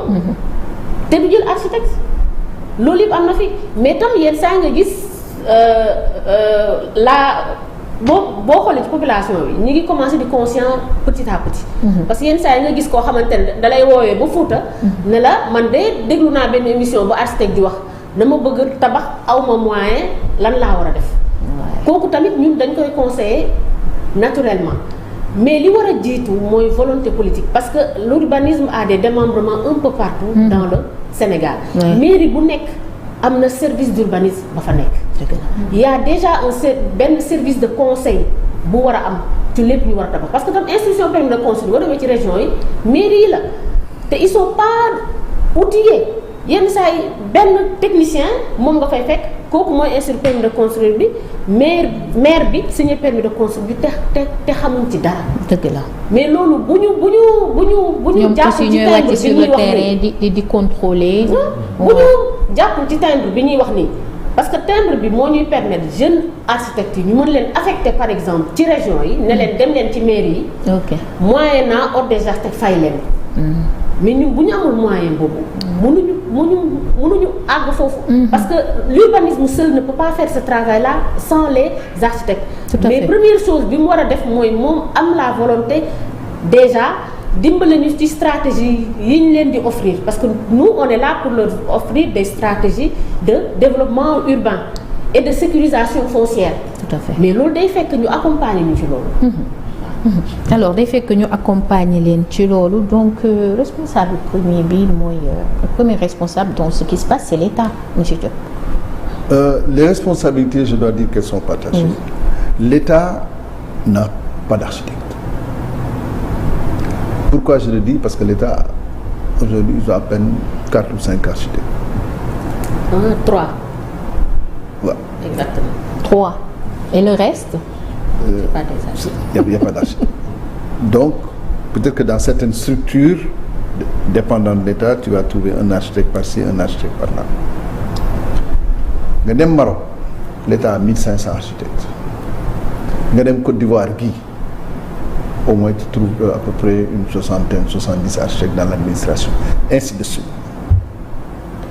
Parce que lu tax, on n'a pas pris les dispositions pour pouvoir renouveler le corps des architectes qu'il y avait dans l'administration. Et c'est ça le gros problème qu'il y a. Oui. Parce que quand tu n'as pas des professionnels d'un métier, dans ta structuration, tu ne peux pas te permettre après de pouvoir gérer correctement cela. Tu vas le gérer d'une façon administrative avec d'autres corps de métier qui ne sont pas sensibles aux réalités de cette profession. Donc, c'est le premier problème. Le deuxième problème, texte, le code de la construction, le code de l'urbanisme, si on les appliquait aujourd'hui, il y a de trop. Oui. Donc c'est dans l'application des textes proprement dit que l'État doit être vraiment focus dans ce sens-là. Ouais. La troisième chose, c'est dans la formation. Il faut qu'on forme des gens. Il faut qu'on ait le potentiel dont on a besoin. L'autre chose, c'est que au niveau de l'ordre, nous n'avons pas les moyens de notre politique. Nous nous débrouillons, nous faisons ce que nous pouvons, mais nous n'avons pas les moyens de notre politique. Les corps de contrôle, il faut qu'ils soient dotés de moyens matériels et humains pour pouvoir faire le travail correctement. Parce que, en fin de compte, c'est tout un ensemble. Et maintenant, l'aspect fondamental, c'est qu'on a beau avoir tout ça, on dirait que nul n'a le droit d'ignorer la loi, nul n'ignore la loi. Mais dans ce cas précis, je pense bien que des campagnes ciblées, très importantes, doivent être menées auprès des populations. Ce n'est pas ça leur dire allez construire. Oui. Ne construisez pas, ne faites pas ceci, cela. Mais leur faire comprendre tout l'intérêt qu'il y a à se discipliner dans ce cadre. Et tout l'intérêt qu'il y a de revenir dans un cadre réglementaire. Parce que c'est notre pays. On doit le faire nous-mêmes. Nous ñoo ko war tabaxal suñu bopp. Tabax boobu ñuy def suñu dëkk dafay doon leen loo xam ne ñun suñu wàllu bopp ñooy jël suñu responsabilité daal di xool lan mooy norme lan mooy règlement lan moo fi taxaw loo xam ni moom la ñu war defee. Parce que koo fi jël xar bu làgg nga ne ko kaay tabaskee ko day bañ. lu tax bu ñu leen ne ñuy ñëw di tabax ay kër yu bon du war ñu ko nangu. xel demul tey jii koo ci teg ne ko oto ngi nii dawal ko amul assurance. du dawal. soit du ko dawal soit bu koy dawal dana xalaat bu baax dana ni xanaa fii ak fii moo fa demee du ma war a am mais tabax loolu amu fa parce que moom du la tàggu moom autonome la yore day liggéey mënatuma mu ngi yem naa fi màpp. dëgg la du ci seet ñan ñoo ca nekk ak ñan ñoo ci lii wax la loolu yëpp alors. Le problème fondamental, c'est que les responsabilités aujourd'hui, à tous les niveaux, au niveau de l'État, au niveau des sachants, c'est-à-dire les professionnels, au niveau de la population, il faut qu'on arrête cette cupidité consistant à dire j'économise. Da ngay def li nga mën. waaye architecte dafa cher. comme l'a dit da ngay def li nga mën parce que entrepreneur cherul mais architecte dafa cher. waaw loolu moo ma da jaaxal. ngay gis di wax ak nit mu naan la non grave y a pas de entrepreneur problème. yi ñëpp xaalis foofu. corps de métier yëpp yi nekk ci chaîne de wala valeur bâtiment, oui. ñoo ñëpp xaalis. te nag il faut nga comprendre leen. waaw boutiquier bii nekk fii ci bopp koñ bi mën na yow suba ubbi entreprise de construction bi ñëw di tabax man mii di wax ak yow. c'est vrai gënu que yow chaque jour damay dégg koo xam ne nee na moom entrepreneur la moo ko def entrepreneur aussi. Dara. aussi c'est une question Non. à se poser. day dawal. léegi man mii nga xam ne fi mu nekk nii man je sais comment ça marche et tout comment on fait comment on doit faire et tout c'est pas le droit. man mënu ma nekk tabaxkat mënu ma nekk entrepreneur. oui parce que loi bi daf ma gàntal loolu loolu moo tax ma ne au niveau du conseil il y a des nouveaux métiers de l'architecture il faut qu'on prenne on pose ça sur la table et qu'on décide là-dessus parce que on ne peut pas continuer à rester uniquement dans nos histoires cloisonnées de projets d'études de projets de mise en place de projets de développement et trucs parce que léegi dafa am lu ñuy wax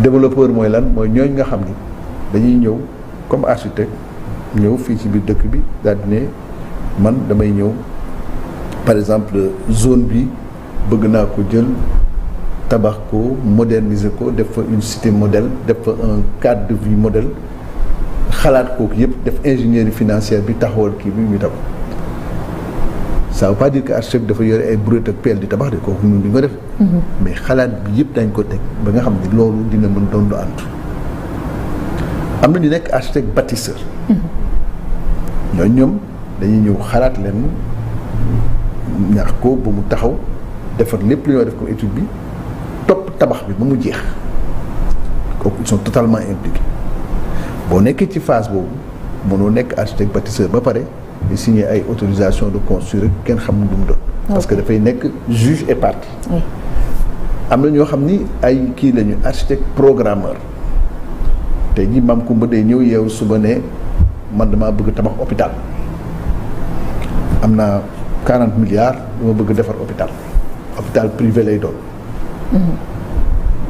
maam Kumba xam nga la ci wax dafay ñëw taxaw li ñuy wax programme hospitalier dama bëgg tant de bloc de réanimation dama bëgg structure par exemple sama hôpital lii laa ciy def lii laa ciy def comme spécialité dama bëgg lii dama bëgg ay bloc opératoire dama bëgg wax lan dafay wax lu mu bëgg foofu lay yem léegi ñun ñooy étudier ak ingénieur biomédical yan surface lañ ciy def naka la ñuy defee interconnexion yi naka la ñuy defee organigramme hôpital bi kooku yëpp ñun ñoo koy def xam nga ni kooku bokkul ak te dessiné gu ñu dara de.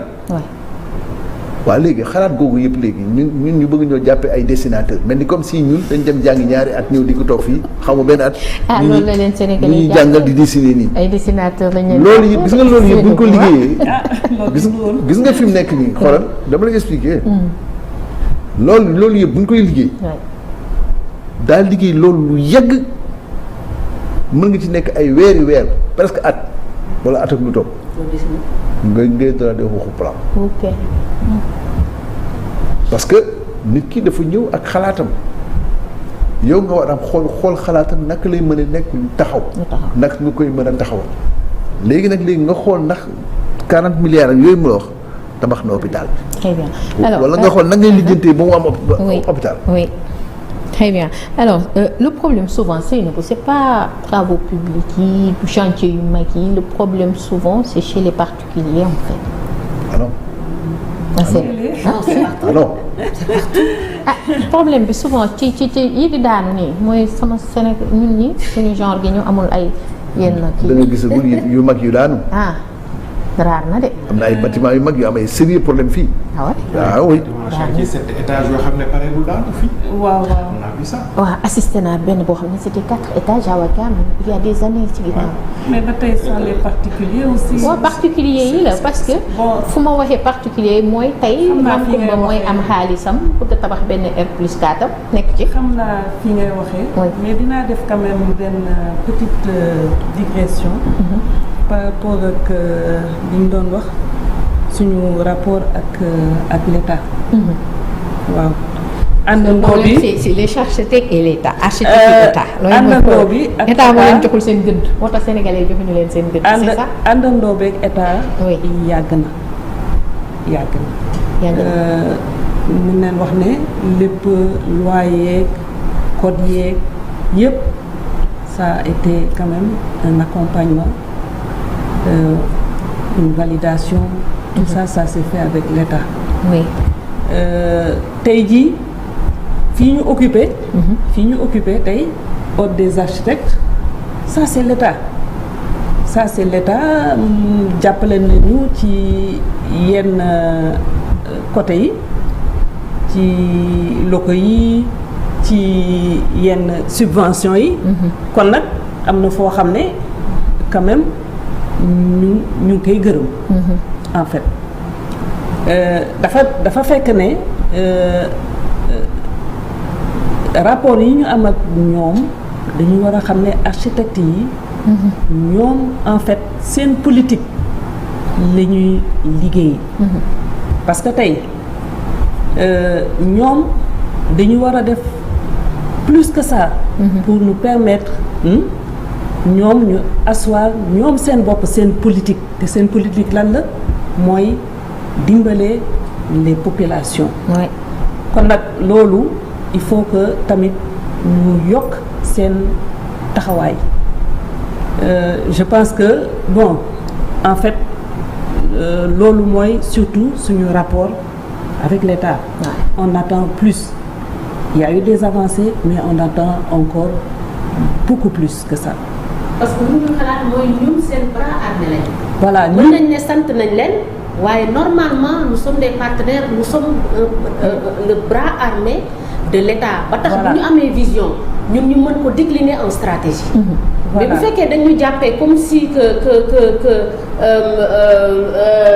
prestataire lañ sax laa ko mun tuddee.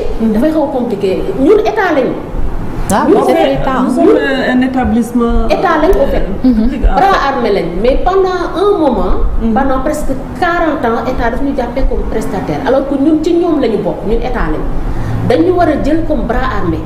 subvention bi muy wax ñun subvention sa waruñu woon dañu waroon permettre de nous outiller pour pouvoir nous autonomiser pour que ñun ñu mën a décliner ñoom seen bëgg-bëgg. D'ailleurs on va revenir sur ça. am nañu quand même loo xam ne ñu ngi koy pare pour gën a mën a waxtaan ak état pour communication bi gën a mën a dox pour ñoom ñu xam. ce que nous, les architectes, quand même, nous attendons vraiment de l'État. Ça, c'est important. Pour revenir à la question que tu m'as posée, si vous voulez rafraîchir la mémoire. Mais souvent, problème, c'est chez les particuliers, en fait. Mais c'est surtout chez les particuliers, parce qu'en général, les établissements publics, avec les ministères, ça ne se passe pas comme ça, hein, parce que pour vous, quand même, les normes quand même sont respectées. Hein. Les projets quand même obéissent à des normes. Et puis il y a les organismes de régulation, il y a la DCMP, il y a l'ARMP, on ne peut pas faire n'importe quoi. Je crois que nous sommes d'accord pour vous. Très bien. Alors donc c'est tant que ñu ngi respecter rôle architecte bi ci biir bâtiment bi wala ci biir chantier bi wala ci biir nu mu war a doxee mën nañ éviter jëye yi di am. Forcément. Dès l'instant que toute la procédure mise en place, en tout cas qui est autorisée au Sénégal, est respectée, c'est clair que ça réduit ou ça élimine complètement les risques d'incidents, quoi. Ça c'est clair. Hein? Et c'est là où vraiment nous voulons attirer l'attention de nos compatriotes, pour xamal leen que parce que tout à l'heure yaa ngi wax ne c'est chez les particuliers. Oui. Xamal leen vraiment l'importance d'un architecte dans un processus de construction. Parce que le processus de gudd, il faut le prendre avant, pendant et même après. Après bi mooy responsabilité bi. Oui. donc loolu yëpp bu fekkee ne respecté nañ ko c'est clair et net que dana réduire considérablement les risques disons d'accident quoi. Maintenant pour l'avenir je pense que Mass wax na ko léegi quoi. année yii di ñëw quand même il faut s'attendre à pas mal de soucis dans ce pays-là. li ñu mën rek mooy li ñu commencé di def avec l'ordre des architectes di sensibiliser nit ñi déjà di attirer seen attention ci bu ñu constater yenn désordre yi ci biir bâtiment yi tout de suite nañu alerter tout à l'heure il a parlé de fissures transversales où tu peux avoir des fissures horizontales qui longent une poutre ou voilà yooyu moom boo ko gisee systématiquement il faut alerter maintenant mën nañu jël yenn dispositions yoo xam ne peut-être ut ay solutions avant que l'irréparable se produise. mais est-ce que xam nañ fan la ñuy alerter ak ñan la ñuy alerter est-ce que. ordre des architectes. ñoom la ñu war a alerter. il y a la protection civile. l'ordre des architectes. oui. le service d'urbanisme du coin par exemple dans quasiment toutes les régions du Sénégal dans tous les départements il y a un service de l'urbanisme quoi. donc mën nga dem foofu boo demee après effectivement ñoom mën nañu activer ñi ñu war a activer pour jël les mesures qu'il faut pour vraiment. Anticiper sur d'éventuels accidents quoi parce que vraiment le processus il est clair hein. tout est mis en place. fii Sénégal fissure day am on appelle le maçon hein. non y a des am na genre fissures yoo xam ne effectivement des micro fissures yoo xam ne. mais sérieusement li may wax loolu moo fi am ah. mais nit ñi demuñu alerter benn ordre des architectes. ce que je dis c'est très profond. xam nga bâtiment bu amee désordre. ah oui loolu moo fi am. amee désordre il faut. appeler le professionnel qui regarde. Ça ne te coûte rien. maçon koñ bi la ku nekk am nga architecte boo xam. am nga ingénieur boo xam. boo ko wooyee ne ko man di lii daf maa jaaxal dana ni lii ak dina la jox benn solution. mais man là où je voulais en venir ci problème administratif yooyu ngay wax. pour terminer au niveau des communes. oui les communes. ndax waa digital meeting ñu ngi may xaar. les communes doivent jouer un rôle important. Oui. parce que da nga yore une zone bien définie. zone boobu da nga war a gérer les problèmes urbains déjà les histoires de voirie les histoires d'occupation de la voie publique les occupants d'assainissement d'électricité et tout la commune doit pouvoir gérer ça et des constructions. Si la commune gère correctement avec son agent envoyé qui fait les tours qu'il faut correctement et qui induise ñu ñaax population yi ci ne leen da leen di déclarer leen loo xam ne normal ci commune bi mais da ngay ñëw gis dans un quartier où on vient mettre des constructions de hangars yoo xam ne yow kenn autorisé wu leen jàllul fenn ba pare jël ay produits dangereux di ko fa def kenn du wax. Ce sont les communes d'abord qui doivent jouer ce rôle de sentinelle. Les communes peuvent jouer ce rôle-là et xamal population yi ne leen voilà il y a un agent envoyé il y a un service technique qui est là. Tout problème mën ngeen ko déclarer foofu waxuma sax nga dem au niveau des services d'urbanisme prise en charge bi déjà commencer foofu pour certaines questions et là ce sera plus actif et plus je dois dire plus intéressant pour les populations et c'est dans l'intérêt des maires. Ah oui. Parce que aujourd'hui bu ñu fàttali leen dañu boole ministère urbanisme ak collectivité territoriale.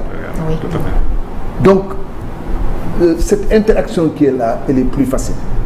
Et on a un ministre boo xam ni quand même quoi qu'on dise il a montré de l'ouverture il a travaillé avec nous il est très ouvert avec nous et il nous a tendu la main et on avance bien avec lui. Machallah. Et ça c'est important parce que ouverture d'esprit bee tax li tax loolu mooy dafa def cabinet d'architecture def l'administration léegi dafay xam architecte yi lan la ak commencé il a très bien compris mais le problème qui se pose c'est que au niveau des communes on n'a pas la réponse qu'on devait avoir et notion architecte un maire boobu gis nga loolu bu ñu ko génnee dana fi régler lu bare parce que commune xoola bat seen bâtiment yi ni ñu koy tabaxee les communes là da ngay ñëw quelque temps mu mel ni comme bâtiment bi am na 50 ans c'est vrai. te bâtiment bi 5 ans lay am et xam nga bâtiment les mairies. il faut ñu yee nit ñi ci leen gis nga sa kër googu wala sa bâtiment boobu ngay defar nu mu la neexi jël nga benn dessinateur jël nga fii benn soi-disant entrepreneur wala maçon wala xaw ma mu defar ba pare kër gi rafet na ñëw nga dëkk toog au bout de 4 ans kër gi di fissuré defi kenn xam na lu mu doon kan ngay waxal ñooñu def nañ seen yoon yow kenn nag sa problème gis nga ne moment boobu la nit ki di jóg nag dem seeti spécialiste bi pour mu régler ko problème am. Et il se rend compte qu'il dépense beaucoup plus d'argent pour régler son problème. day mujjee jaaxle sax ne mais c'est pas possible. lii nekkati lii yëpp a ngi ci te fekk na ca njaal benn moom moo jëlul disposition yi moo doon jël. oui c'est important alors heure bi dab nañu li ñu war a wax yëpp mënuñu ko wax ci li nga xamante ne moom mooy miroir du Sénégal parce que les problèmes sont nombreux ci suñu wàllum construction fii su suñu réew duñu respecter normes yi sama genre gi maçon wu koñ bi la ñuy wuti ji alors que architectes yi ñoom seen rôle moo ëpp solo ci wàllum construction parce que ñoom ñu ngi ci du début à la fin dinañ la orienté dinañ la taxaw ba mu jeex ba nga xam ne nag di nga nekk ci sécurité parce que tabax nag bu ñu ko waxee sécurité tamit daf cee bokk sécurité moo tax nit yi di tabax seeni kër ngir dugg ci dëkk waaye li ngay dëkk noonu tamit il faut que mu sécuriser la nu mu lay sécuriser mooy nga fexe ba du daanu nga fexe ba tabax bi jaar yoon nga fexe ba matériaux yi nga ciy utiliser mu nekk yi nga xamante ne c'est normé ngir nga mën a dëkk en toute sécurité te loolu yëpp nag ñoom ñii ñoo leen ci mën a conseiller muy ñi nga xamante ne ñoom ñooy su ma waxee seen tur yi rek turu avocat mooy ñëw sama xel ñoom ñooy architecte yi parce que ordre des avocats yi dama cee bëri ay xarit donc yéen waaw moom kay c'est fini yéen man damay nekk seen kii fa ma porter seen combat ndax c'est important sénégalais xam ne architecte lu am importance la lu am njëriñ la ci li nga xamante ne mooy seen wàllum tabax donc sama genre yaay gi nga xamante ne lu ñu jug tabax day leen wuti ji architecte yow moom xam naa bu ma ñibbee kër gi dinaa ko gën a conseiller mu ñëw seet si leen ndax moom day tabax rek day tabax koñu maçon wu koñ bi xam nga sànq li may wax yëpp moom moo tax may wax maçon wu koñ bi lay wër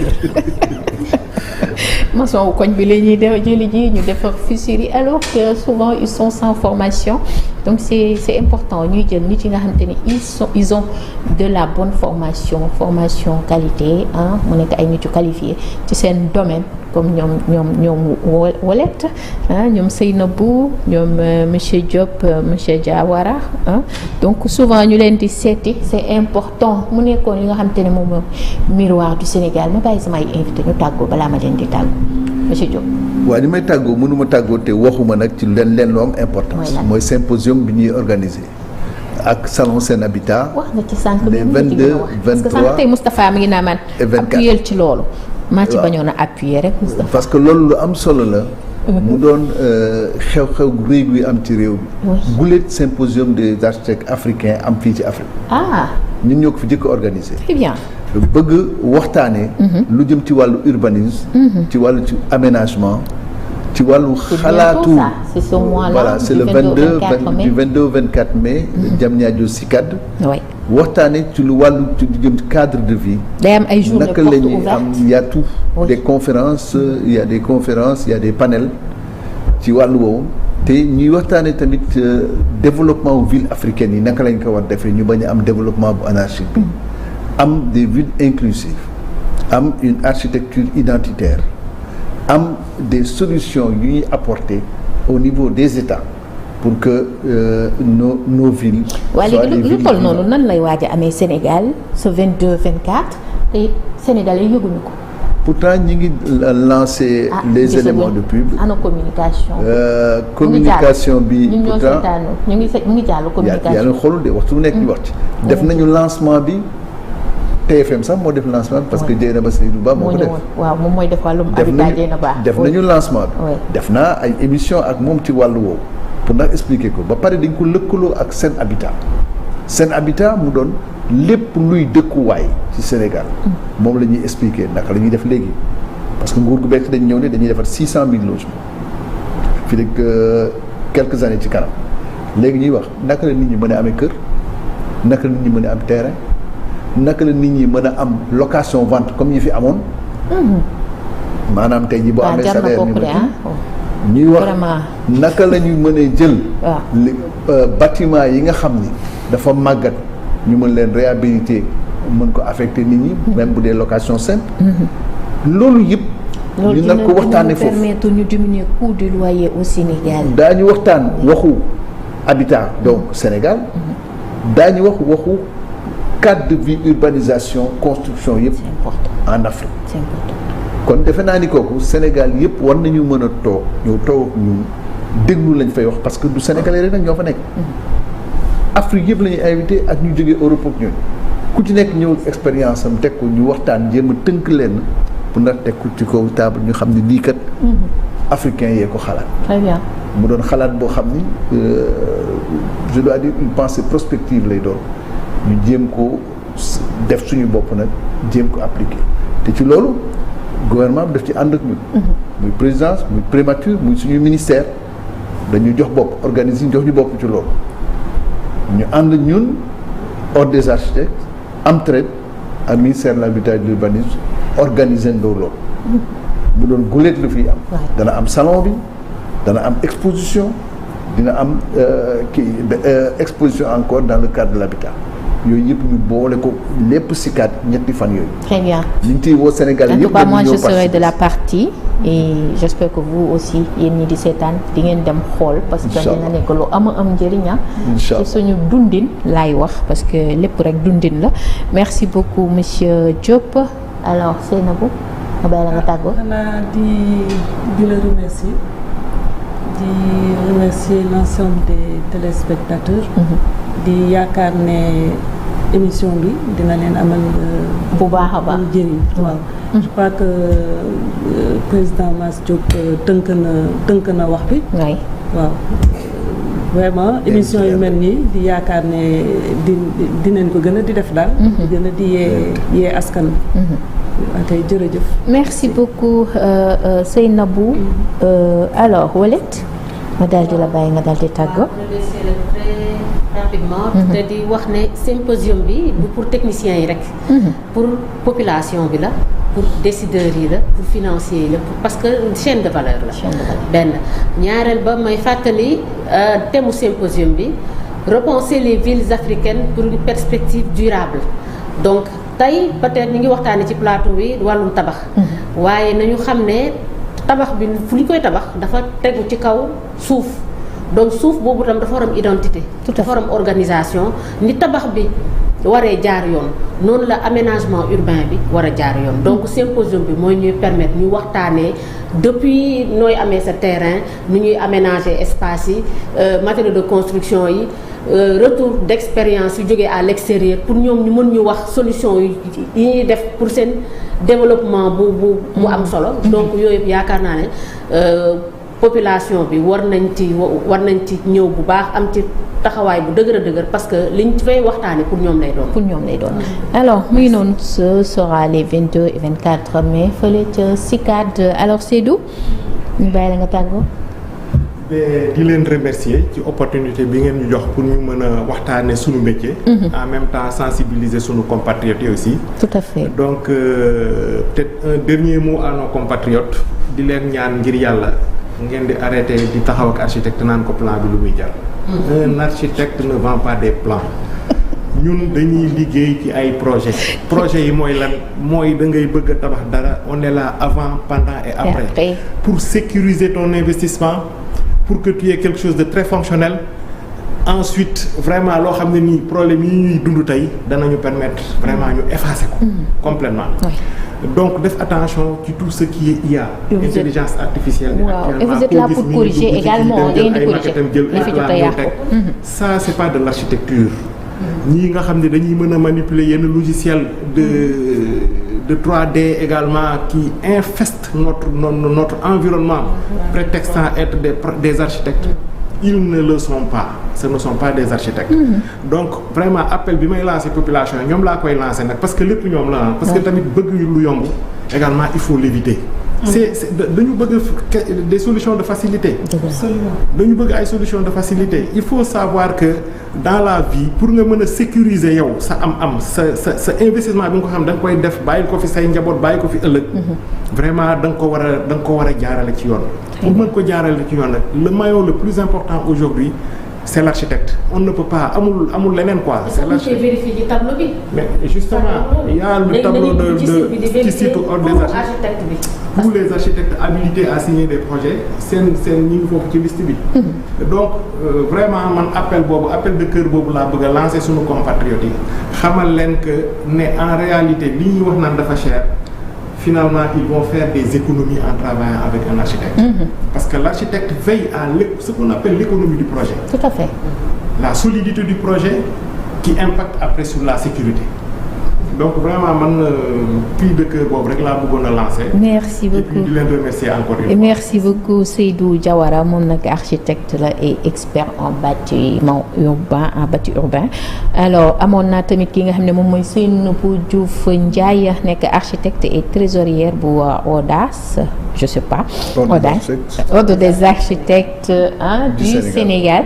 Comme ni mu ko waxee c'est important ni ordre des médecins amee ni ordre des avocats amee noonu la ordre des architectes amee donc c'est important ñuy dugg di xool ñen ñooy ay architectes comme ni ñuy xoolee ñen ñooy ay médecins ñen ñooy ay avocats balaa ñu leen di engagé donc c'est important ñun tamit ñuy dugg ci seen site yi.